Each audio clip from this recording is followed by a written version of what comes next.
যদি মায়েরা লক্ষ্মী পয়মন্ত হতে চান, অভাব থাক অসুবিধা নাই, কিন্তু মাথায় রাখবেন সকাল থেকে সন্ধে পর্যন্ত বাড়ি যেন পরিষ্কার থাকে। যত বাড়িকে নোংরা রাখবেন ভগবান তার বাড়িতে কোনো মতেই যাবে না। যত বাড়িকে নোংরা রাখবেন আপনার বাড়িতে লক্ষ্মী ঢুকবে না। খুব মাথা রাখবেন যে যেখানে বসে আছেন, বাড়িতে যত পরিষ্কার পরিচ্ছন্ন রাখবেন, নিজেকে যত পরিষ্কার পরিচ্ছন্ন রাখবেন, তত তাড়াতাড়ি দেখবেন আপনার বাড়িতে লক্ষ্মীর আবির্ভাব হবে, তত তাড়াতাড়ি আপনার বাড়িতে ভগবানের আবির্ভাব হবে। যে দেখবেন কারো বাড়িতে দেখবেন ঢুকতে ইচ্ছা করে না, এত নোংরা, এখানে জল পড়ে আছে, এখানে নোংরা পড়ে আছে, ওখানে মা লক্ষ্মী পর্যন্ত বাড়িতে ঢুকতে গিয়ে ফিরে যায়।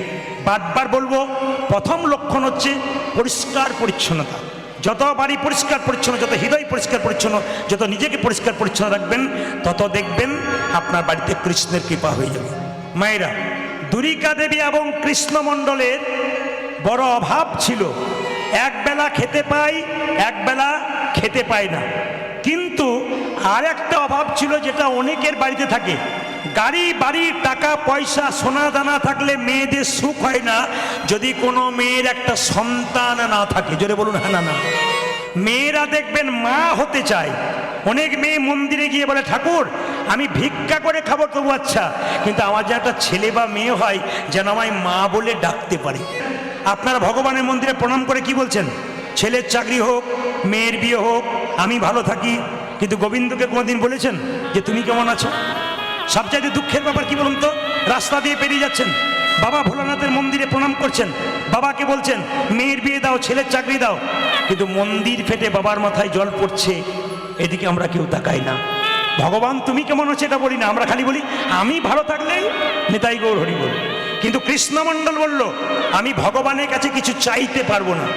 দুরিকা দেবী বলছে কেন চাইতে পারবে না?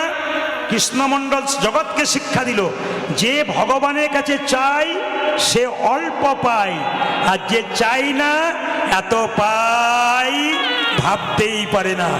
শাস্ত্রের প্রমাণ কোথায়? সুদামা ছিল কৃষ্ণের প্রিয় বন্ধু। সুদামা কৃষ্ণের কাছে কতদিন ছিল জানেন? 10 দিন ছিল। তো কৃষ্ণ বারবার সুদামাকে চালাকি করে জিজ্ঞেস করেছিল, সুদামা তুই কেমন আছিস?